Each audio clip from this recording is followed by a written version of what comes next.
शांतिपुर नाम का गांव था।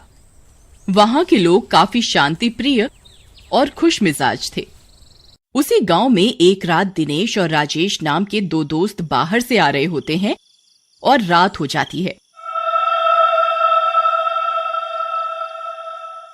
अरे राजेश भाई, थोड़ा जल्दी जल्दी चलो। आप तो नई दुल्हन की तरह आराम आराम से चल रहे हो। रात हो गई है और आगे सुनसान रास्ता है। अरे दिनेश, अब मैं तुम्हारी तरह माल तो खाता नहीं, आराम आराम से ही चल पाऊंगा। तुम्हें लगता है भाभी से मिलने की जल्दी हो रही है? ऐसा कहकर दोनों हंसते हुए आगे बढ़ जाते हैं। तभी उन्हें किसी की आवाज सुनाई देती है। दिनेश, तुमने किसी की आवाज सुनी? ऐसा लगा कि जैसे कोई हमें आवाज दे रहा है। हाँ राजेश भाई, सुनी तो मैंने भी, लेकिन इतनी रात को हमें कौन आवाज देगा, वो भी इतनी सुनसान रास्ते में। तभी उन्हें फिर से वही आवाज सुनाई देती है। इस बार वो उन दोनों का नाम ले रही होती है। राजेश, ओ दिनेश। दिनेश भाई, मैं तो कहता हूँ अब भाग लो यहाँ से। ये तो कोई भूत प्रेत का मामला लगता है। भागो रे भागो, अपनी जान बचा के भागो।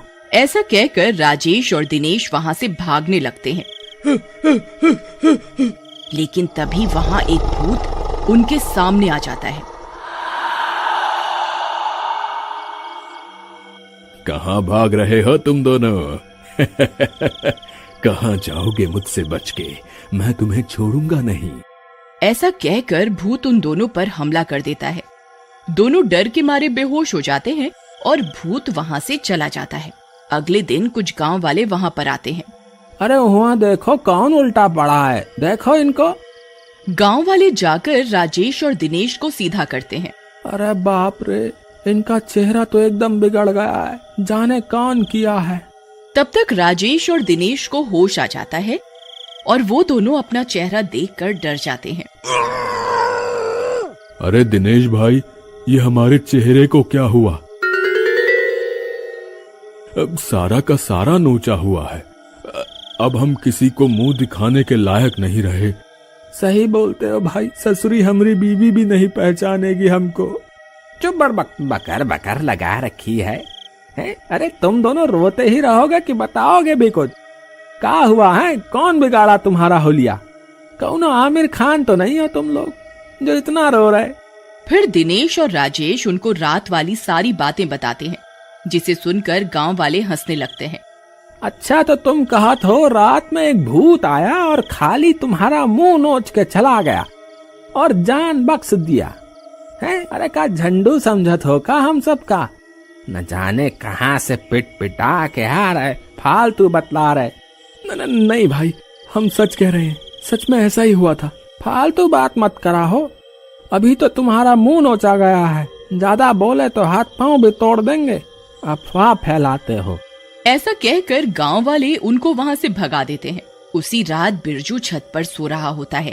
तभी वो भूत उसकी खाट के सामने आकर खड़ा हो जाता है और उसे जोर से लात मारता है। कौन है? किसने मुझे लात मारी? किसकी मौत आई है? लेकिन जैसे ही वह भूत को देखता है, उसकी सिट्टी पिट्टी गुम हो जाती है। उसकी आंखें फटी की फटी रह जाती हैं। मेरी मौत आई है। मैंने लात मारी है, आजा लड़ते हैं। बिरजू भूत के पैरों में गिर जाता है और माफी मांगता है, लेकिन भूत उसे भी मुंह नोच कर बेहोश कर चला जाता है।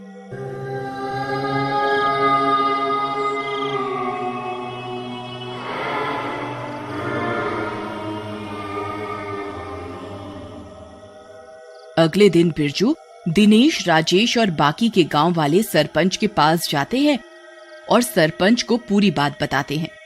अरे अब तुम भी बिरजू इन राजेश और दिनेश की बातों में आ गए। ये तो वैसे ही डरपोक हैं। अरे भूत वूत कुछ नहीं होता। अरे कोई लुटेरा होगा जो मुखौटा लगा के लूटपाट करने के इरादे से आया होगा। अब आप लोग जाओ, ऐसा कुछ नहीं। हम पुलिस को बता देंगे, वो इसका इलाज करेंगे। उसी रात एक लड़की पानी लेने जाती है, तभी वह भूत फिर आ जाता है।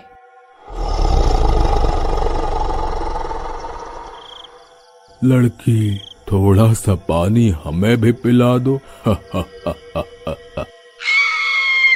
भागो रे भागो, अपनी जान बचा के भागो, ये मुंह नोचवा तो फिर आ गया, बचाओ।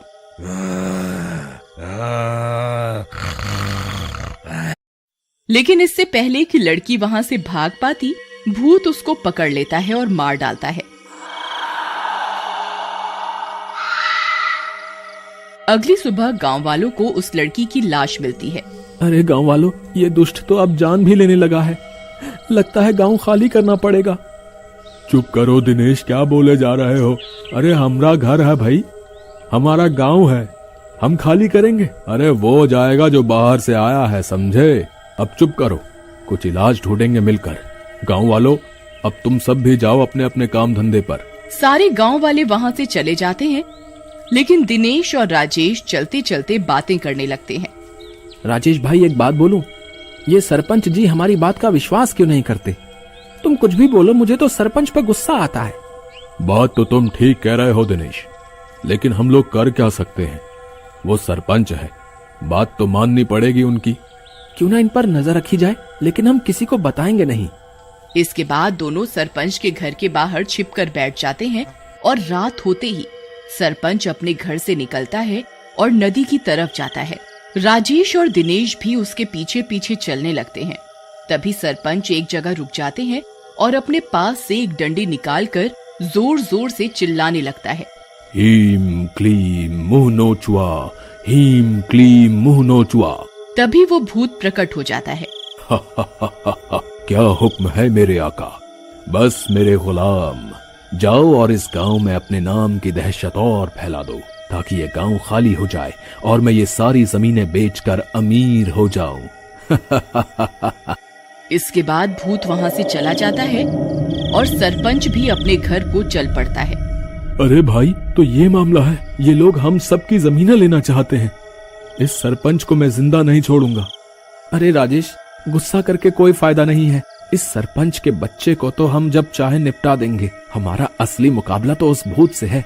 हाँ दिनेश भाई, बात तो आप सही कह रहे हो। चलो पहले इस भूत का हिसाब कर लेते हैं, इस सरपंच को बाद में हम देख लेंगे। मेरे जान पहचान के एक साधु बाबा हैं, क्यों ना उनकी मदद ली जाए। चलो उनके ही पास चलते हैं। उसके बाद राजेश और दिनेश साधु के पास पहुंचते हैं। अरे राजेश बेटा, तुम इतनी रात को, क्या बात है? फिर दिनेश और राजेश साधु को सारी बात बताते हैं।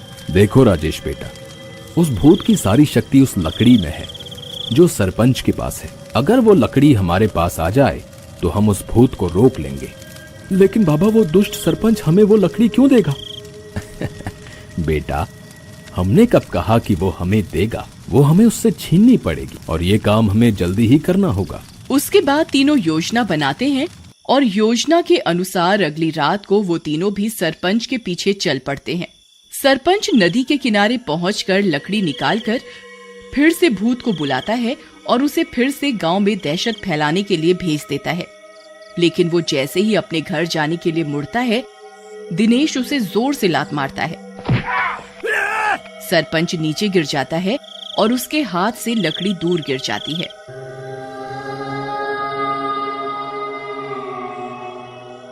अरे मर गया रे, मेरी लकड़ी कहाँ गई, कहाँ गई?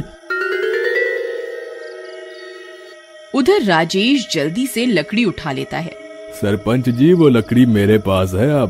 अब तो हम आपको नहीं छोड़ेंगे और साथ ही आपके इस मुंह नोचुआ भूत को। तभी वो भूत वहां आ जाता है और दिनेश को पकड़ लेता है। बचाओ भूत बाबा, बचाओ बाबा, भूत ने मुझे पकड़ लिया, बचाओ।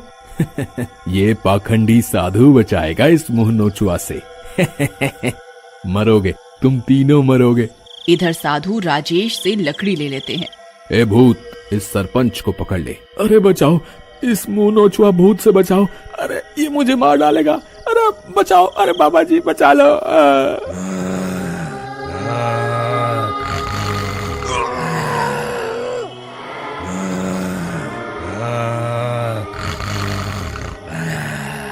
लेकिन साधु भूत को नहीं रोकते। थोड़ी देर में ही भूत सरपंच को मार देता है। उधर साधु बाबा भी अपने मंत्रों की शक्ति से उस लकड़ी को जला देते हैं। जैसे ही लकड़ी जलती है,